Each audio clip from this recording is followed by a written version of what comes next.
grew up here in Charleston, and the art I was surrounded by was mostly things like landscapes and paintings of architectural landmarks, ducks.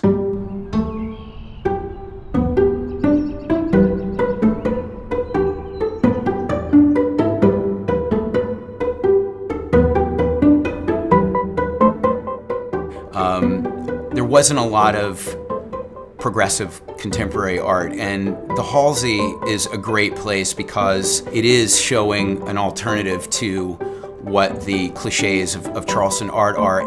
My experience with the Halsey is that the shows here are unique to anything else you're going to see in Charleston and potentially anywhere. The Halsey is a contemporary art museum in Charleston, South Carolina. It's part of the College of Charleston campus, but faces out into the community. We're a non-collecting museum, which I think liberates us to really be adventurous and innovative with programming. When I think about the Halsey, it just seems to be alive in every capacity. There's nothing collecting dust around here, whether it's art or ideas. Nothing feels stale. I would always use the mainstream art world as a sort of contrast to what the Halsey does. You know, the commercial aspect in New York, and artists jockeying for position and, am I a famous artist and that kind of thing. I'm not necessarily interested in who the hot artist is right now. I'm interested in the artists that really have something interesting to say. So look at the Art in America or Art News magazine. It's like, yeah, okay, I'll look through that, whatever. Toss it off to the side, never to be looked at again. I really don't care, So I think that that's the role that the Halsey plays, bringing good art, not just famous art, but good art, to the community, and to the world, basically. Not following what art world trends are happening, but a personal vision is what ultimately makes great art. And I feel like the work I see here in the Halsey is spectacular, whether it is aligned with what the art world's most dominant ideas of art aesthetics and concepts are at that moment. I think that the work that comes through the Halsey will stand the test of time because it is extraordinary.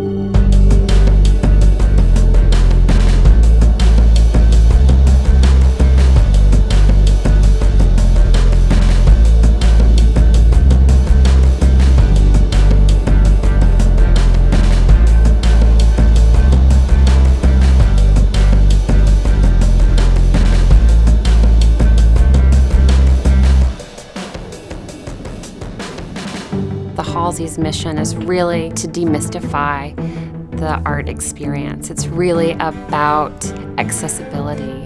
College students are invited to come in. Professors are, invited to bring their classes. I've already spoken to 2 high school classes in the last couple of days. And, the whole idea that they bring kids in to have a conversation with the artist firsthand, I think is great. A lot of times you go into a museum and you'll see works hanging on the wall, and it's like there's no connection between the artist and, the work that's hanging there. You see the work, you enjoy the work, but then you go home and that's it. But the Halsey is making sure that there are times when the community can come in and connect with the artist. The way the Halsey conceives and executes exhibitions, there's so much artist involvement. Since we're not collecting, it's not a gallery, the money part of art is completely removed. So I feel like artists feel liberated in a certain sense to try different things. Having an institution like that on this college campus, and for and students can just walk through there and go to the exhibitions. I think that they're going to take something away with them that enables them to really take art seriously on a different level when they finally get out into the world, whether they're art students who have a really intimate relationship with the Halsey or people just passing through the building. It's all about the quality shows that they present. Whether the students take advantage of that now or not, I think that one day they'll realize what a gem that they had here right on campus with them. The staff puts a lot of work into these shows, between the catalog and the programming and the way it's hung and how it's curated, all of that. It's nice for it to have another life somewhere else, and I think that might be one of our greatest sort of emissaries into the world, is actually having these curated shows travel. It's incubating and facilitating great projects for people, and I think that the more people are able to see that locally, the more local artists will feel empowered to pursue whatever their vision is without thinking about the framework. I love that approach because I think art is such an incredible tool of communication, inspiration, that it shouldn't be predictable. And when you follow what's in vogue in the gallery world, it becomes a little predictable often. Charleston has been so well known for so long about its beautiful buildings and its history, the architecture, the food, and we all appreciate Charleston for all of those things, but there's so much excitement and good energy around the future of this city, and I think the Halsey really sparks that. It's really sort of this institution that gets to bridge both worlds. I mean, it's here and it's been here for a while, but it's always been so forward-looking and has always been so refreshing in its thought, and they've been doing it for 30 years. Whatever they're doing in New York is fine, but look what's happening here.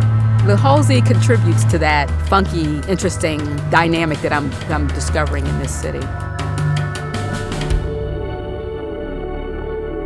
From when I was a kid to now, there's a lot more interesting art happening in Charleston. I think that the work that comes through the Halsey will stand the test of time because it is so unique.